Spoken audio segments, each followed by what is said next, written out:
Sie ist der Favorit beim Sydney Cup. Anerkannt. Ich muss sagen, sie ist in wirklich guter Form. Sie tritt kurzfristig wieder an. Letzte Woche ist mir aufgefallen, dass sie vor dem Rennen gar nicht so geschwitzt hat wie sonst, was ich für ein sehr positives Zeichen für ihre Vorbereitung halte. Dies ist natürlich eines ihrer großen Saison-Highlights und sie hat sich bei jedem Auftritt wunderbar weiterentwickelt. Das Erstaunliche ist, dass sie keine Stute ist, die viel Masse mitbringt, aber sie hält diesen hohen Druck einfach aus und kann ihn über einen langen Zeitraum aufrechterhalten. Sie wird ihr Ding machen, wahrscheinlich wird sie vorneweg galoppieren und es wird sehr fitte, sehr gute Pferde brauchen, um sie heute einzuholen, aber wenn sie bei dem niedrigen Kurs auf sie setzen, ist absolut nichts mit ihr falsch. Sie ist bereit.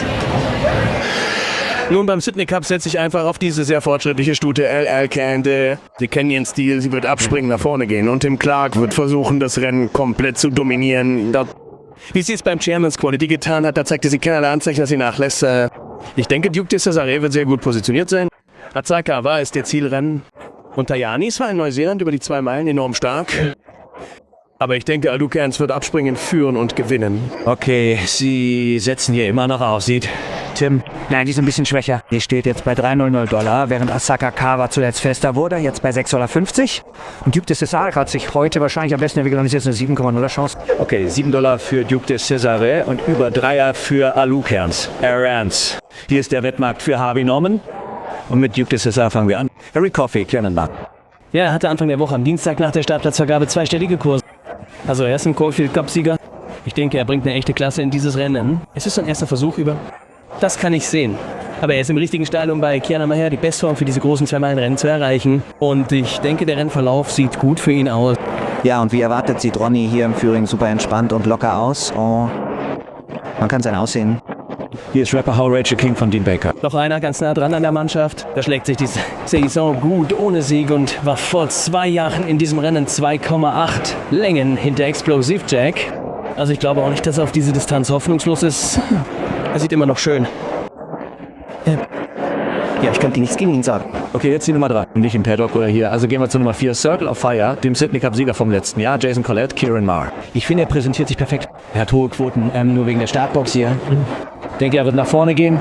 Er ist bereit loszulegen. Er ist in Topform, läuft zum 4. Mal. Wir haben alle gesehen, wie er letztes Jahr Boden gut machte und dieses Feld besiegte. Zugegeben, mit weniger Gewicht. Aber ich fand sein Melbourne Cup Rennen großartig und er ist bereit für so eine Leistung wieder. Ja, er sieht wirklich gut aus. Ja, er sieht schön fit und gesund aus. Noch einer offensichtlich Sydney Cup. Sie werden alle super gelassen und entspannt sein, aber ja, nichts zu bemängeln. Das ist Bashan, Tommy Berry und O'Shaughnessy Shaw. Nun, sie haben heute die Scheuklappen wieder bei ihm angelegt. Er wurde letztes Jahr Zweiter in diesem Rennen und kam neulich einfach zu weit nach hinten. Also verzeihen wir das, er kann sich verbessern. Ja, er sieht immer gut aus, dieses Pferd. Er ist ein großer, starker, robuster Typ. Hält immer eine wirklich, wirklich gute Verfassung. Er sieht aus, als wäre er durch den letzten Lauf auch noch fitter geworden. Okay. Jetzt ist unsere Daisy Nummer 6, Karen McAvoy, James Cummings. Ja, sie läuft in dieser Vorbereitung bei Gewichtverhalterrennen gut mit. Kommt mit sehr leichten 53 Kilo rein. Ich denke, sie wird eine große Rolle in diesem Rennen spielen, Anna. Ich glaube einfach, vielleicht haben sie dieses Rennen schon lange für sie im Sinn. Sie kam aus dem Nichts und mit ihrer Vorform ist alles in Ordnung. Ja, sie hat sich gut herausgeputzt. Offensichtlich sehe ich sie hier in Randwick nur zum ersten Mal. Sie hatte ein etwas raues Fell, aber sie sieht heute hier im Paddock wieder großartig aus und hat richtig Schwung im Schritt. Sie hat sich seit dem Eintritt in den Führing toll gezeigt. Warren Maggot Nummer 7, Ash Morgan für Price und Ken Chenna. Ich fand ihn vor 2 Starts hinter LL Kui enorm stark und dabei natürlich sehr entschuldbar, da er früh loslegt und viel Arbeit hatte. Seine beste Chance war vielleicht auf nasser Bahn, obwohl man den Vorlauf auf trockenem Boden vor 2 Rennen hier berücksichtigen muss. Kann im Lauf nichts aus. Er ist einer der ersten hier, aber ja, es gibt keinen Grund zur Kritik. Favorit LL Cool J, Nummer 8, der Schimmel, Tim Clark für Waterhouse und Bot. Ja, sie wird immer ein bisschen warm. Das ist einfach ihre Art. Sie war vor diesem Rennen so dominant. Also, offensichtlich jetzt ein paar andere Formlinien. Es sind nicht alles dieselben Pferde und sie hat eine riesige Siegchance. Wohl. Weißt du, sie muss den Start etwas besser erwischen und sich früh schonen, aber sie ist schwer zu schlagen. Da. Ich denke, die Startbox ist auch ein großer Pluspunkt für Sie, Ronny. Sie können sich Zeit lassen und Sie gemächlich nach vorne reiten. Sie wird warm, aber das ist bei ihr so ziemlich der Standard. Ja. River of Stars, Tyler Schiller, Chris Waller. Ja, ein erfolgreicher Port, bei dem ich hier etwas vorsichtig bin. Mir gefällt einfach die Tatsache, dass sie neulich einen harten Lauf hatte, bei dem sie früh loszog, Ich glaube, das wird ihr für dieses Rennen zugutekommen und sie ist eine Wette wert. Ja, optisch kann ich nichts an ihr aussetzen. Die ist eine weitere, die sehr gesund und super entspannt aussieht. Ja, noch ein Haken dran. Cleveland, Jamie Kahili, Chris Lees. Nun, er hat als Wallach wieder angefangen und ich fand ihn ziemlich gut. Wir wissen, dass er Stehvermögen hat. Er verliert deutlich an Gewicht. Es wäre eine ziemliche Trainerleistung, wenn er gewinnt. Ich sage nicht, dass er es nicht kann. Er schabt dort mit den Vorderhufen. Er fühlt sich offensichtlich wohl. Francesco Guardi, Theo Nugent für Chris Waller. Schau, Chris hat in der Vergangenheit schon einige Glanzstücke vollbracht. Ich glaube nur nicht, dass er gut genug in Form ist. Er ist eines dieser Pferde, die im Führing nie sofort ins Auge stechen. Er ist ein schlichter Typ, aber sein Fell ist schön und gesund und er scheint den Führing gut zu verkraften. Lash Toschka, Andrew Gibbons für Price und Kent Jr. Ihre letzten beiden Läufe waren viel besser, das muss ich sagen. Ich hätte mir für sie jedoch eine nasse Bahn gewünscht. Sie ist eine der besseren in Führing. Sie sieht wirklich fit und gesund aus und noch ein weiteres Pferd läuft sehr locker heraus. Mostly Claudi Breisokolic, sein erster Ritt in einem Gruppe 1 Rennen für Busotin. Und Young. Und er reitet gut, das muss ich sagen. Er ist erst in Hochform 3, ein starker Steher. Sehr gleichmäßiges Tempo. Sobald es ein echter Stehertest wird, kommt er spät ins Spiel. Ja, ein wirklich athletischer Pferdetyp. Ich sehe ihn zum ersten Mal, aber ja, sehr beeindruckend für mich. Zu Janice, Nummer 14, Alyssa Collett und Chris Waller. Adichie zurück aus Neuseeland mit einem unglücklichen zweiten Platz im Auckland Cup. Dieses Pferd hat sich immer weiter verbessert. Tief in der Vorbereitung hält er immer noch eine sehr gute Fassung. Rhonda Birdman, Nummer 15, Zach Lloyd, Chris Waller. Nun, er hatte einige Lücken, als er im Chairmans durch das Feld kam. Er hat das Rennen dort verloren, wo er hinter ein paar langsamen Pferden feststeckte, als er in der günstigen Position war. Er wurde nach hinten durchgereicht und verlor schrecklich an Boden. Da fand ich seine Leistung in Anbetracht dessen sehr konstant. Jetzt mit 50 Kilo Startplatz innen, näher dran. Ich denke, er ist mittendrin. Ja, er lief gut da. Garrett Chico, Robbie Dolan und Dom Sutton. Ja, er kommt mit einer anderen Form hinter einem aufregenden Steher, muss ich sagen. Deakin, der das Feld bereichert hätte. Bin mir aber nicht sicher, wo er hier einzuordnen. Er fängt am Laufen. Er ist ein weiterer hier, der sehr locker läuft und wirklich, wirklich gut aussieht. Aber jetzt staut es sich hier im Führing. Ja, die Jockeys drängen sich dort. Es ist zu einem völligen Stillstand gekommen. Wir brauchen ein paar Verkehrspolizisten im Einsatz. Nun, hier ist ein weiterer aus der Waller-Brigade. Strathtay J. Ford. Ich glaube, er läuft so gut wie er nur kann. Er muss zusammen mit einigen seiner Stallgefährten hier respektiert werden und er hat eine der Außenseiterchancen. Mir gefällt wirklich, wie dieses Pferd beim letzten Mal die Ziele angegriffen hat. Er nahm die Abkürzung innen. Wahrscheinlich war das nicht der ideale Platz, aber er hat gut gemacht, Jeff. Also ja, er hat sich gut präsentiert. Age of Sail, Dylan Gibbons reitet für Chris Lees. Viel besserer Lauf im Vorfeld im Chairmans, aber er muss immer noch ein paar Längen aufholen. Ich konnte kein negatives Argument finden. Wir haben Wolf Nummer 20, Reese Jones, Matthew Smith. Er sollte sich von letzter Woche gut erholt haben. Ich denke, wenn es einen absoluten Überraschungssieger gibt, dann ist das für mich. Ja, ich habe kein Geld gesetzt. Es tut mir leid. Er kommt jetzt gerade um die Ecke, Corey. Ja, er ist total entspannt. Ja, er sieht gut aus. Er hat offensichtlich kein zusätzliches Gewicht drauf. Er bekommt langsam dieses winterliche Aussehen, aber nein, nicht wirklich. Bush Hopeful. Ist er schon draußen? Nummer 21, Hopeful. Da ist Andrew Atkins in den leuchtend gelben Farben für Neuf und Archibald. Ja, es wird bekannt, dass er manchmal... Ja, er hat den Boden letzte Woche besser vertragen und war viel besser. Er hätte heute mehr Regen bevorzugt. Tut mir leid, Leute. Okay, aber einen haben wir noch nicht gesehen. Oreala, Nummer 3. Und da kommt Oreala gerade durch den Tunnel mit Damien Lane für Chris Waller im Sattel. Ja, ich hätte beim letzten Start im Tankard gerne etwas mehr von ihm gesehen, aber der Lauf wird ihm sehr gut tun. Es gibt einfach noch nicht genug Beweise für seine Leistung. Okay, Corey, 20 Läufer. Der Sydney Cup. Du hast so einen schon mal gewonnen, 2-mal. Ja, ich habe tatsächlich 3 davon gewonnen, aber 2 davon in Perth und Adelaide. Ich mag Athabaskan wirklich. Ich hielt schon immer viel von diesem Pferd. Ich glaube, er sollte hier in Bestform sein. Sein letzter Lauf war nicht schlecht. Er musste offensichtlich in eine Position zurück, in der er nicht sein wollte, Tommy, aber ich liebe einfach die Art, wie er bis zur Ziellinie gekämpft hat. Ja, haben wir damit schon. Sollte weiter vorne mitlaufen. Und ja, ich denke, er hat eine große Chance. Ich setze auf die 1, 6, 4 und 8. Ich wähle eine andere Form, die Tankard-Form hier mit Duke de Caesar. Ich finde, er ist sehr stabil im Markt, was ein gutes Zeichen ist. glaube, er ist jetzt bei seinem 4. Start in Bestform. Er ist ein Caulfield-Cup-Sieger. Und ich finde, er ist mit 56,5 Kilo hier nicht wirklich zu hart bestraft, um ehrlich zu sein. Ja. Ich denke, er ist hier, um ein gutes Rennen zu laufen. Hillel, ich glaube, bei Circle of Fire wurde der Kurs ein wenig korrigiert. Wenn er gut rüberkommt, wird er sein Ding machen, auch wenn er in Topform ist. Und Al-Quae darf ich nicht auslassen, da sie wahrscheinlich den Preis erreicht, bei dem sie meiner Meinung nach von Anfang an hätte stehen sollen. Aber es ist unmöglich, ihre dominanten Leistungen schlecht zu reden. Ich nehme 1, 6, 4 und 8 Tim. Ja, wir haben Alquiz im Laufe der Woche ein wenig den Vorzug gegeben. Sie ist das Pferd, das uns in diesem Rennen gefällt, weil sie langsam etwas weicher wird. Am Dienstag wurden 2,80 gewettet. Heute Morgen stand sie bei 2,60. Jetzt ist sie auf unseren bisher höchsten Kurs von 3,20 gestiegen. Es ist nicht gerade einfach gegen sie. In unserem Buch ist sie ein kleiner Gewinn, was aber hauptsächlich an der großen Unterstützung für Zardos liegt, die die ganze Woche über sehr, sehr beliebt war.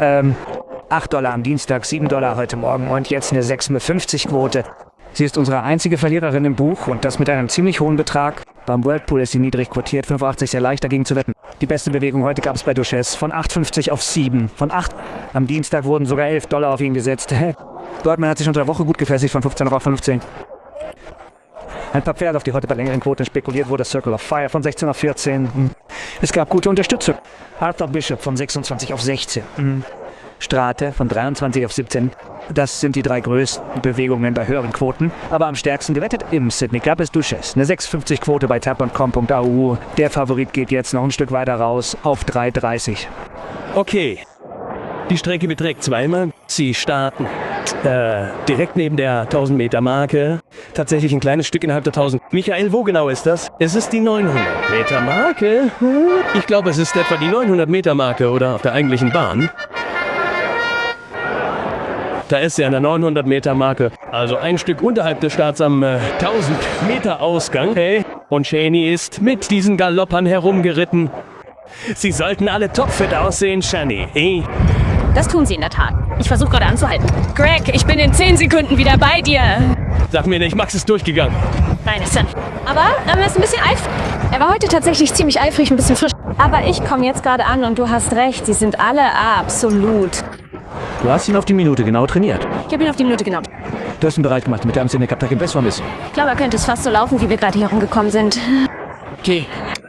Also, alle Kans. Sie fing an, im Führing warm zu werden. Und ich hatte ja erwähnt, dass sie das letzte Woche nicht tat, als ich einen Beitrag mit ihr vor der Kamera drehte, während sie heute etwas heiß wurde. Andererseits sind die Bedingungen viel schwüler. Deshalb mache ich mir keine großen Sorgen, denn früher wurde sie auch schon mal heiß und unruhig und präsentiert sich vielleicht nicht von ihrer besten Seite. Aber aus irgendeinem Grund lässt sie das im Führing und im Rennen ist sie dann völlig in Ordnung. Also sie sehen alle absolut fantastisch aus. Birdman ist großartig. Er ist einfach so konzentriert. Die Scheuklappen waren letzte Woche offensichtlich der Schlüssel für ihn und er hat sich wunderbar weiterentwickelt. Stratan ist ein weiterer, der absolut fantastisch aussieht. Er ist bestens vorbereitet. Ich glaube, sie haben ihn auf die Minute genau trainiert. Sogar die kleine Zacker darf sie. Sie ist zwar klein, aber ein echtes kleines Kraftpaket. Und wir haben sie hier in Sydney schon länger nicht mehr gesehen, aber sie sieht prächtig aus. Manchmal sieht sie nicht so toll aus, aber heute glänzt ihr Fell richtig. Und sie marschiert hier herum, als würde ihr der Platz gehören. Ohren. Also, ja, all diese Pferde sind fantastisch. Ich bin außer Atem. Ich weiß, das bist du. Wie lange kannst du das durchhalten? Oh, gut gemacht, Shane. Okay. Ich hatte Mitleid mit ihr. Es ist ein langes Karneval-Event. Wir haben noch 3 Rennen vor uns.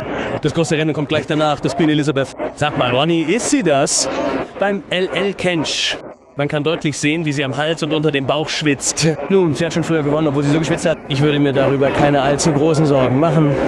Erstes. Weil von dem, was wir heute bisher gesehen haben, ich weiß, das hier ist ein 2-Meilen-Rennen, aber werden wir bei diesen Rennen mehr Geschwindigkeit sehen, nach dem, was heute bei einigen dieser anderen Läufe passiert ist, die kaum ein echtes Rennen waren? Also, ja, das ist eine interessante Sache für den weiteren Verlauf dieser letzten 4 Rennen. Nun, bei den Oaks hätten sie nicht langsamer laufen können. Im Enriched-Rennen, als er das Arrowfield gewann, hätten sie auch nicht langsamer laufen können. Wir sind dabei, diese Pferde hereinzuholen und Athabaskan ist gleich an der Reihe. Zurück zu Tim Ryan für ein weiteres Marktupdate. Al-Akan hat ihren Kurs bei $3,40 gefunden. Besser wird es nicht mehr werden. Wir sehen jetzt eine gute Stützung. Sie steht bei 3,0 Whirlpool. Die Wette haben also die Festquote von $3,40 genutzt. Aber ich wiederhole, Zardozi wird seit Dienstag am stärksten unterstützt. Sie ist unsere große Verliererin. Sie hat eine Quote von $600. Luchissa ist heute die am stärksten unterstützte im Rennen. Von 8,50 auf 7 und weiter sinkend bei längeren Quoten. Circle of Fire, Athabasca und Strat Day erhielten alle ordentliche Unterstützung. Okay, hier kommt Hopeful. Cleveland ist kurz davor einzurücken. Chris Waller trainiert Cleveland. Dachte für ein paar 100 Meter, er würde die Oaks gewinnen. Vor etwa 40 Minuten, als Yu Wong weiterkämpfte. Aber die Favoritin gewann am Ende die Oaks, Treasure the Moment. Dies ist der Start der Quali. Der Sieger des 2-Meilen-Rennens von Sydney aus dem letzten Jahr, Circle of Fire, tritt wieder an. 12 Monate seit der den Sydney Cup gewann und seitdem hat er nicht mehr gewonnen. Und er geht, der amtierende Favorit. Der letzte rückt ein, hier ist Darren für den Swap Sydney Cup. Wir sind fast bereit. Allowed Chance rückt ein, der $3,5 Favorit. Sie haben 2 Meilen vor sich. Hier für den Swap Sydney Cup. Erstes Rennen der Quali mit Jackpot heute. Stoschka rückt ein. Das volle Feld von 20 ist jetzt in den Boxen und sie sind gestartet im Gold Jacket, im Gold Hat. Hopeful ist gut abgesprungen. Arapo ist direkt dabei. Warmonger rückt vor und Allowed Chance ebenfalls. Circle of Fire ist weit außen im Geschehen und Duke de Cesaret zieht ihnen nach vorne. Und in der Anfangsphase hält Duke einige von ihnen hinter Arapo zurück. Allowed Chance geht auf den 3. Platz, Warmonger auf den 4., gefolgt von River of Stars, die sich in der schwarzen Kappe außen an Hopeful vorbeischiebt. Circle of Fire ist weiter außen. Dann folgt Basket mitten im Feld mit der weißen Kappe, Mostly Cloud ganz außen. Valiant King ist an der Innenbahn, dahinter Garrett Checo etwa im Mittelfeld. De Giannis sitzt außen, dann Zardozi an der Innenreling geling. Direkt hinter ihr liegt das Ende des Feldes mit Age of Sail. Dann liegt Cleveland vor Giannis im Lauf, weiter zurück Stratey, Francesca Guadalajara und Bolton ganz am Ende. Unten am Pfosten übernimmt Klacken die Kontrolle im Rennen für ein Lucas. Das erlaubt es River of Stars außen vorbeizuziehen. Es ist Lucas mit etwa einer halben Länge Vorsprung vor River of Stars. Lucas hat also früh einiges an Arbeit geleistet. Clark möchte ihr eine kleine Pause gönnen und hängt das bitte nicht Stirnschild auf. River of Stars nun an zweiter Stelle. Circle of Fire hat den Platz noch nicht gefunden. Duke de Cesaret hat ihn erwischt und sich die beste Position direkt hinter dem Favoriten gesichert. Dann Hopeful, 3 Längen zurück an der Innenbahn, weiter dahinter Arapaho, etwa 2 Längen vor Valiant King. Draußen läuft Birdman, sollte ich sagen, an der Innenseite von Athabascan. 2 Längen weiter zurück folgt Zardozi, die an der Innenbahn zieht. Vor Mostly Claudi an der Außenseite. Dahinter folgen Zorro an der Innenseite von Garincha. Eine Lücke von etwa 2 Längen zu Francesco Gardi, während sie auf die Gegengerade gehen. Weiter zurück dann Cleveland zu Janos, der sich ein Stück heranschiebt, gefolgt vom Schotten Courageous Sailor. Waltham und Strathspey sind die letzten beiden, das Feld zieht sich auf der Gegengeraden weit auseinander und Lucas führt mit einer Länge vor River of Stars. Duke de Cesaret an einer sehr günstigen 3. Stelle, direkt hinter dem Favoriten. Circle of Fire, der Sieger vom letzten Jahr, bekommt jetzt den perfekten Windschatten, gefolgt von Hopeful. Dann kam Warmonger weiter zurück, Burton Gary an der Innenseite von Arapaho, 2 Längen hinter Zardozi an der Innenseite von Athabascan, während sie zum Startpunkt zurückkehren. Dado, noch 900 Meter bis zum Ziel.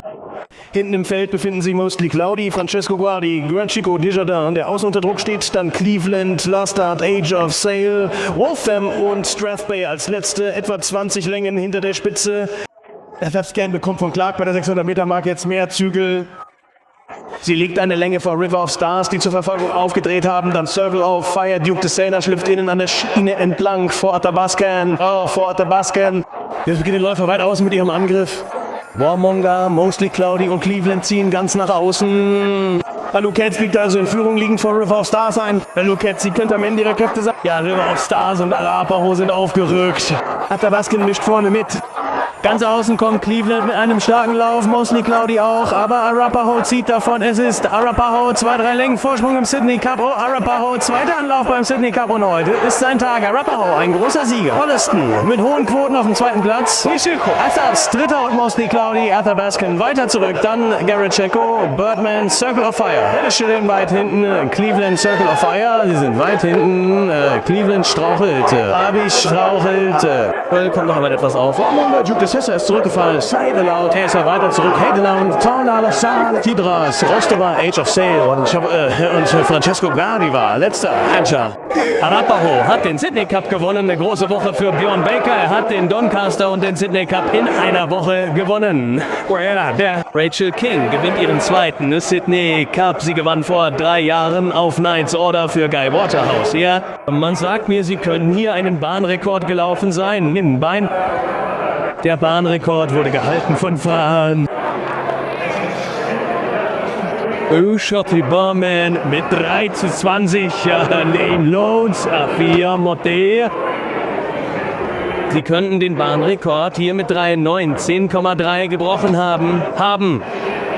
Und schau dir den Abstand an. Ronnie Arapaho schlägt Wollaston und River of Stars. Ja, er hat einen großartigen Ritt. Er sah für der Kurve schon wie der Sieger aus, als er als einziges Pferd so leichtfüßig unterwegs war. Wake mal. Er hat sich spät abgesetzt und schau dir meinen alten Kumpel Wollaston an.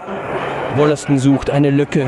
Er stürmt zur Ziellinie auf den 2. Platz und River of Stars war großartig, wie er das Tempo Mint ging und so gut durchhielt. Ich werde mir das noch ein paar Mal ansehen müssen, aber ich weiß nur, wir haben einen dominanten Sieger. Und gleich zu Bjorn. Ja, das war ein fantastischer Ritt, Ronny. Offensichtlich hatte sie eine schwierige Startposition, aber als sie erst einmal vorne war, wissen wir, dass dieses Pferd direkt im Tempo mitgehen und oft führen kann. Aber sie war zufrieden, einfach ihr eigenes Rennen zu reiten, als sie an der Innenbahn war und ließ das Pferd einfach sein. Und als sie das Signal gab, meine Güte, war dieses Pferd heute über die 2 Meilen elektrisierend. Arapaho, Nummer 2, gewinnt den Sydney Cup neben dem Tancred.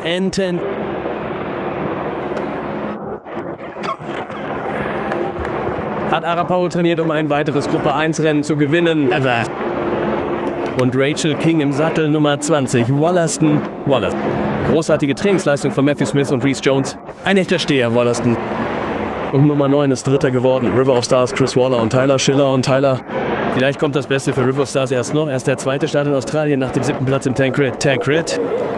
Also Ronny, die Tancred-Form ist gar nicht so schlecht. Arapaho und River of Stars, sie lagen im Tankard hinter Who Shot the Barman und haben sich heute auf 3200 Meter gesteigert.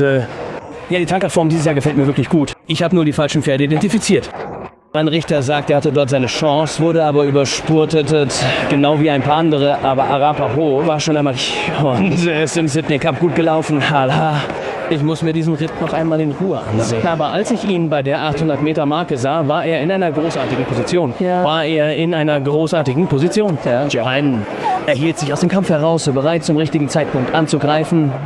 Auf den ersten Blick sieht es also nach einem fantastischen Ritt aus. Okay, Cory, kommst du zu Rachel durch? Ich werde es versuchen.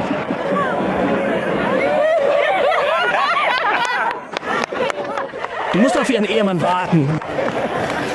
Herzlichen Glückwunsch, Rachel. Der war nicht gut. Man sieht einfach, was dieses Pferd jedem bedeutet. Er ist einfach ein Superstar. Er hat Rennen gewonnen, bei denen wir anfangs dachten, er sollte gar nicht dabei sein. Und was er heute geleistet hat, ich hatte wahrscheinlich genauso viele Zweifel wie jeder andere bezüglich der 3200 Meter. Lofrim, so ganz sicher wissen Sie. Aber eines sage ich immer jedem, ich bin noch nie ein so ehrliches Pferd geritten. Er versucht es einfach immer. Cool nach von dem Ziel sah schon wieder Sieger aus. Ich hatte das Rennen fest im Gefühl. Ich musste quasi bis 10 zählen und einfach warten, bis wir oben am Anstieg waren. Er hat einen fantastischen Antritt für einen Steher und ich wusste, wenn er einen ökonomischen Lauf bekommt, was er selbst hinbekam, weil er heute super abgesprungen ist und sich in eine tolle Position brachte. Er hat sich entspannt und schauen. Sie haben ihn perfekt vorbereitet. Er war heute in Topform. Er hätte nicht fitter sein können und hat sich noch nie besser angefühlt. Gut. Dankeschön. Bjorn Baker, hier sind wir wieder. 7 Tage später und ein Sydney Cup zum Doncaster-Sieg dazu. Ja, sehr, sehr besonders. Und ich muss sagen, Murray gewann 1992. Ja, ich habe Luke gefragt, meinen Assistenztrainer. Ich fragte, was ist mit dem Murray-Sieg von 92? Und er sagte, daran kann ich mich nicht erinnern. Er kam endlich drauf, nachdem ich sagte, My Eagle. Er hat's kapiert. Und dann hat mir sein Bruder heute Morgen geschrieben, das war 8 Jahre lang das Poster an unserer Wand, als wir aufwuchsen. Es ist einfach unglaublich. Ich habe meine guten Freunde nicht bei der Quelle dabei. Ich habe meine Familie dabei. Also sehr besonders. Wir haben letztes Jahr einen Teilbesitzer verloren. Gruffo, er ist eine Legende mit dem, was er für West Sydney, für wohltätige Zwecke und für die Rugby-Liga getan hat. Ich werde das niemals ersetzen können. Ja, er ist ein absoluter Champion und ich sende seiner Familie so viel Liebe. Wir vermissen ihn. Das ist ein ganz besonderes Pferd, Arapaho. Er ist ein Tank-Roll-Sieger und jetzt haben sie ihn auf 2 Meilen ausgeweitet, von denen sie vielleicht dachten, er würde diese Hürde nicht schaffen. Wir werden ein bisschen emotional bei diesem Pferd im Stall. Wir lieben ihn. Wir haben ihm am Donnerstag die Murray-Baker-Behandlung verpasst und er hat sich wunderbar entspannt. Bedeutet das? Das bedeutet einfach solide Grundarbeit und er ist ein verlässliches Pferd. Wir wissen, dass er Beschleunigung hat und da zahlt es sich aus, einen Vater zu haben, der alles außer dem Melbourne Cup gewonnen hat. Also so ein beeindruckender und großartiger Ritt heute. Rachel King hat ihn zurückgehalten, gewartet und dann explodierte er förmlich, was er eben kann. Nun, es wird schwer sein, dieses Rennwochenende für Murray Baker, den frisch gebackenen Australier, zu übertreffen. Könnte Japaner sein. Sie versuchen, um ziemlich gutes Geld zu rennen. Also ihr Liebes, ich habe Glück. Ich bin der glücklichste Mann der Welt und ich habe einfach das Glück, gute Pferde zu trainieren, die fit, gesund und wohlauf sind. Ja. Wie wird Steffi heute später laufen? Es ist schwer. Sie haben da 2 Champion-Stuten. Ich denke, sie hat einen tollen Startplatz. Sie wird in der Lage sein, sich dort zu ponieren. Sie ist in bemerkenswerter Verfassung aus dem Rennen gekommen. Das war also bereits ein magischer Tag. Viel Glück. Gut gemacht. Danke. Okay, wir machen eine kurze Pause.